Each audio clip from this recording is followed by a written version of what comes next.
Vincent's heart raced with anticipation as he arrived in Lagos. The bustling city streets were a mix of noise, heat, and chaos, but he didn't mind.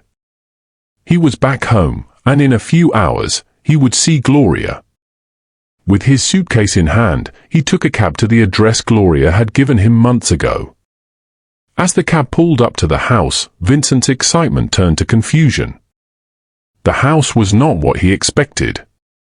The building was old and dilapidated, with broken windows and overgrown grass. He knocked on the door, but an elderly woman answered. "Yes?" "Can I help you?" she asked, her voice wary.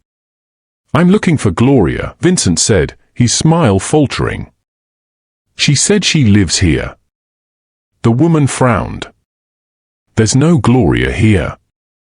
I've lived in this house for over 20 years. Vincent's heart sank. "Are you sure? Maybe she moved recently?" "I'm certain," the woman said firmly. "You have the wrong address." Vincent stepped back, his head spinning. He double-checked the address Gloria had given him, but it was correct.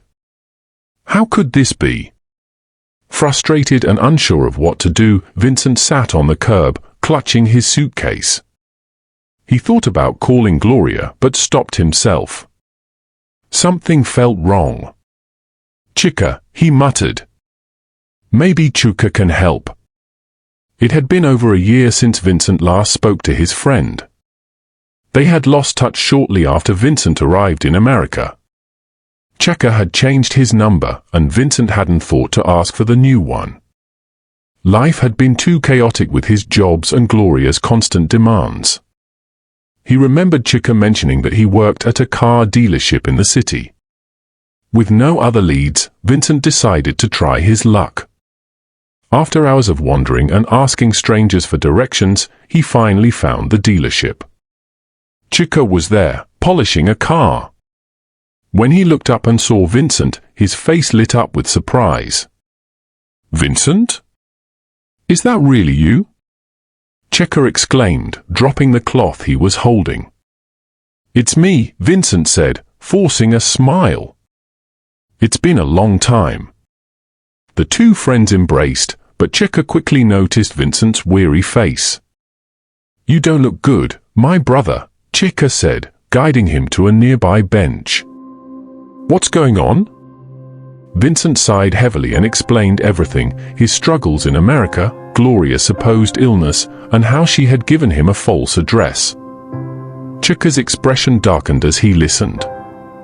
"Vincent," Chika said carefully, "there's something you need to know. I didn't want to be the one to tell you, but Gloria has been lying to you." Vincent froze. "What do you mean?"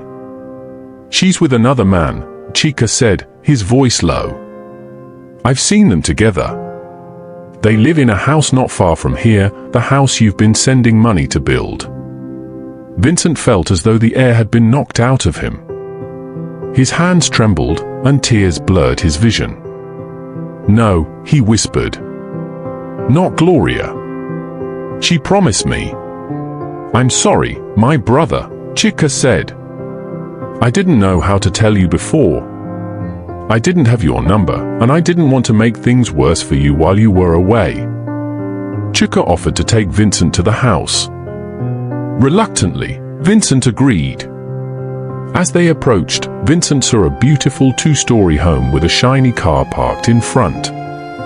It was everything he had dreamed of providing for Gloria, but it wasn't for him. Through the open gate, Vincent saw Gloria laughing with a man. She looked happy, carefree, completely different from the woman who had sobbed on the phone, begging for money.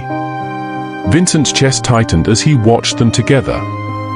The man wrapped an arm around Gloria, and she didn't push him away. Instead, she leaned into him, smiling. Chika touched Vincent's shoulder. "Do you want to confront her?" Vincent shook his head, tears streaming down his face. "No. What's the point? She made her choice." He reached into his suitcase and pulled out the gifts he had brought for Gloria. The gold necklace, the shoes, the handbag. He handed them to Chuka. "Give these to her," Vincent said, his voice breaking. Tell her I wish her happiness." Chuka looked at him, his eyes filled with pity. "Vincent, are you sure?" "I'm sure," Vincent said, wiping his tears. "I need to let her go." Vincent returned to the airport that same evening, his heart shattered. As he boarded the plane back to America, he stared out the window, tears silently rolling down his cheeks. He thought about all the sacrifices he had made, the sleepless nights, the endless jobs, the dreams he had built around Gloria. It was all gone now. As the plane took off, Vincent whispered to himself, "I'll start over. Somehow, I'll rebuild my life. But this pain, I'll carry it forever."